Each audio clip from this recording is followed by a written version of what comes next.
Dans la mythologie biblique, l'enfer possède une hiérarchie bien définie où chaque démon joue un rôle précis dans le maintien de l'ordre infernal. Au sommet de cette structure règne sept princes démoniaques, chacun incarnant l'un des 7 péchés capitaux. Mais qui sont-ils réellement? Quels sont leurs symboles? Que représentent-ils, et pourquoi ont-ils été choisis pour gouverner le gouffre éternel où se retrouvent les âmes damnées? C'est ce que nous allons découvrir ensemble dans cette vidéo en explorant leur rôle en enfer. Commençons tout de suite avec le prince de l'orgueil, Lucifer, l'ange déchu lui-même. Lucifer, le prince de l'orgueil.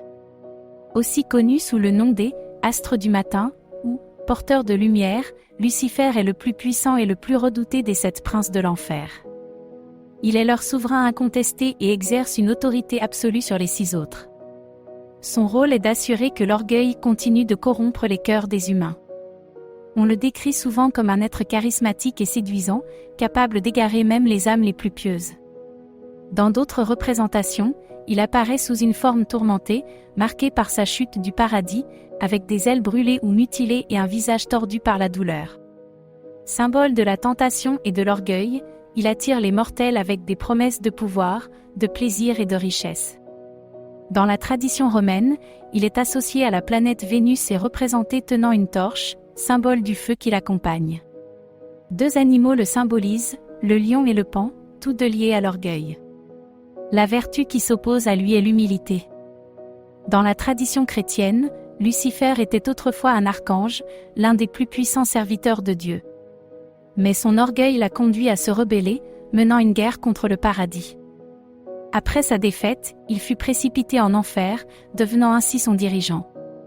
Cette chute est mentionnée dans le livre d'Isaïe, « Te voilà tombé du ciel, astre brillant, fils de l'aurore. Tu es abattu à terre, toi, le vainqueur des nations. » Mammon, le prince de l'avarice. Mammon est l'incarnation du désir insatiable de richesse et de pouvoir.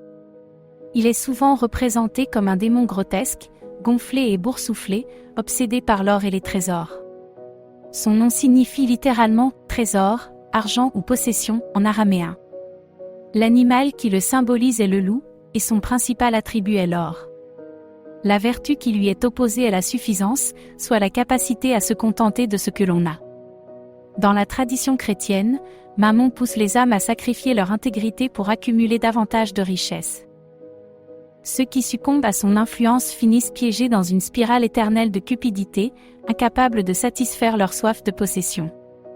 L'Évangile selon Matthieu met en garde contre lui, nul ne peut servir de maître, car ou il haïra l'un et aimera l'autre, ou il s'attachera à l'un et méprisera l'autre. Vous ne pouvez servir Dieu et Mammon. Asmodée, le prince de la luxure. Asmodée est l'un des plus anciens et des plus puissants démons, incarnant la tentation charnelle et le désir débridé. Il détourne les humains du chemin de la vertu à travers l'infidélité, la tromperie et la trahison. Son symbole principal est le serpent, souvent associé au désir sexuel. L'animal qui lui est lié est la chèvre, et la vertu opposée est la chasteté. Décrit comme un démon séduisant et irrésistible, il peut également apparaître sous une forme monstrueuse pour terroriser ceux qui tentent de lui résister.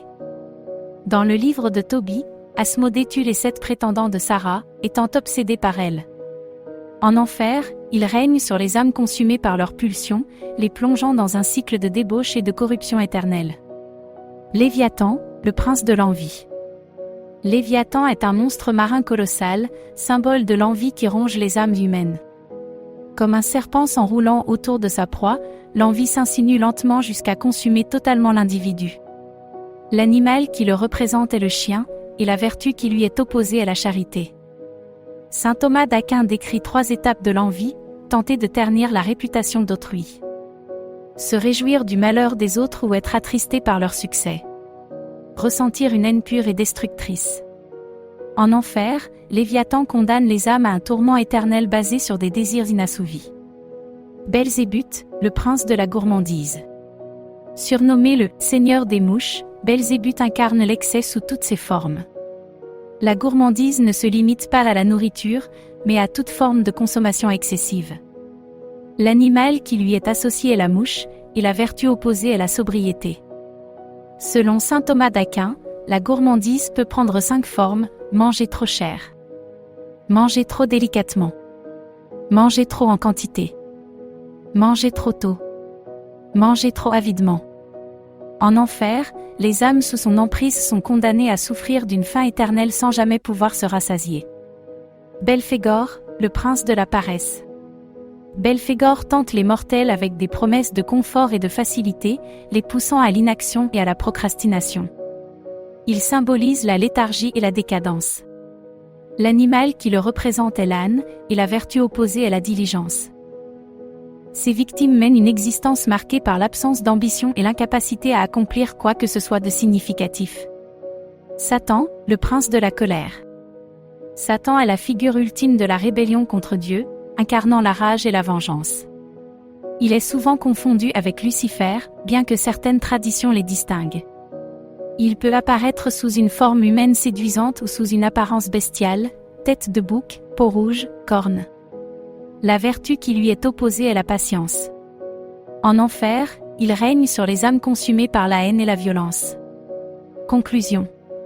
Les 7 princes de l'enfer incarnent les vices que les humains doivent éviter pour ne pas succomber à la damnation éternelle. Ils sont omniprésents dans la culture populaire, inspirant des œuvres comme Seven, Fullmetal Alchemist, Darksider, et bien d'autres. Si vous avez d'autres références à partager, laissez-les en commentaire. Merci d'avoir regardé cette vidéo, n'oubliez pas de liker et de vous abonner pour plus de contenu fascinant. À bientôt!